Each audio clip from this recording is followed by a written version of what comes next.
A couple of days ago, I published a 20-minute video investigation into Dr. Jason Arday, the Cambridge professor who resigned and killed himself following allegations of plagiarism, research misconduct, and lies about his personal backstory.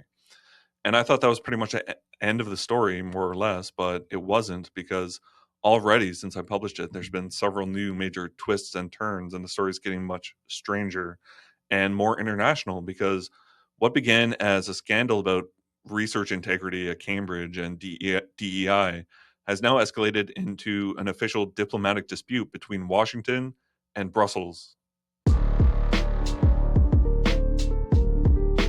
Just a couple hours after I published that video, Dr. Nathan Cofnas, who is the academic who kicked this whole episode off by accusing Jason Arday of plagiarism, announced that his university, the University of Ghent is a city in Belgium, was investigating him for discriminating against Arday. A few hours after they announced they were investigating him, Ghent University formally suspended him.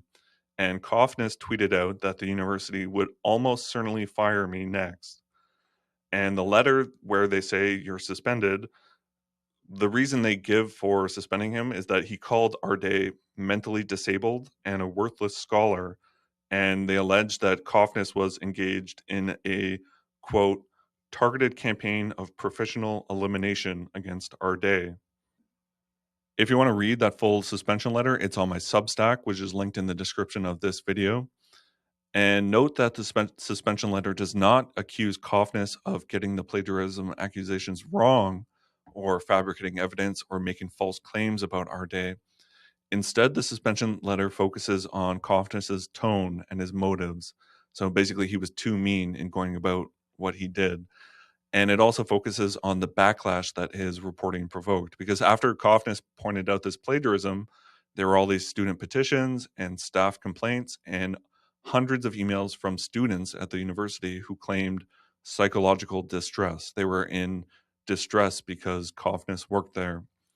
And so this creates an obvious set of perverse incentives because the more successfully that activists can generate outrage around a controversial scholar like Dr. Nathan Cofnas, the stronger the administrative case becomes for removing him. It's essentially a heckler's veto. If enough people object to your presence, then your presence itself becomes the problem that needs to be dealt with. And we get a little glimpse into how the suspension letter came to be because there was an internal email from Ghent that was leaked by a staff member there, and it shows that the rector of the university, I guess in Europe they call the president the rector. The rector had explicitly solicited members of the university community to submit complaints about Cofnas.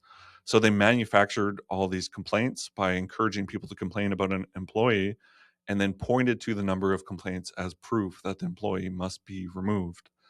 And so after this came to light, Nathan Cofnas went on Twitter and accused the rector of using ChatGPT to generate one of their inauguration speeches, which is undeniably true because Ghent University was forced to apologize a few months ago when the rector was caught writing a whole speech in ChatGPT because they used like fabricated quotes from Einstein that didn't really exist. There was like all these fabricated quotes in that speech. So it's not really like the worst case of academic misconduct in the world. It's just a little funny that after the rector goes after Cofnas, Cofnas goes after the rector by proving that the rector used ChatGPT to generate a speech. The rector's name is Petra de Sutter, and if we look closer at Petra de Sutter, we see that she looks suspiciously like a man wearing a wig, because that's what he is. Before transitioning around age 40, Petra de Sutter published professionally as Paul de Sutter, a gynecologist, a very creepy gynecologist and eugenicist who gave speeches about eugenics. And in this speech that I'm about to play from you, a TED Talk, it's about how Aldous Huxley's Brave New World is something that we should aspire to by making designer babies.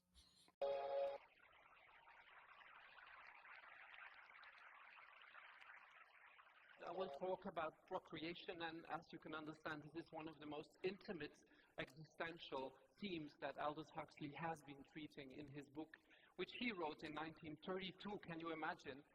Louis Brown, the first IVF baby, was born in 1978. He's going to be 40 this year, so he was really a visionary.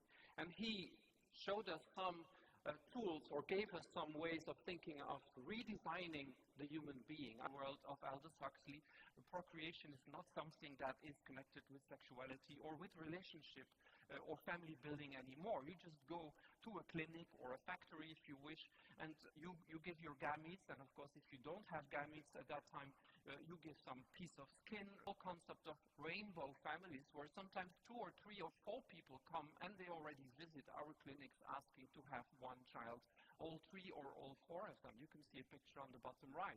This is really changing humankind, taking over our own evolution. Very, very creepy.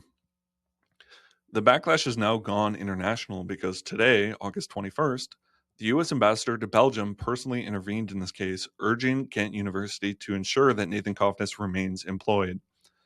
I'm going to put that statement up on the screen. I'm going to read the whole thing. The United States mission to Belgium condemns, in the strongest terms, Ghent University's retaliation against an American scholar following his accurate whistleblower reporting on academic fraud.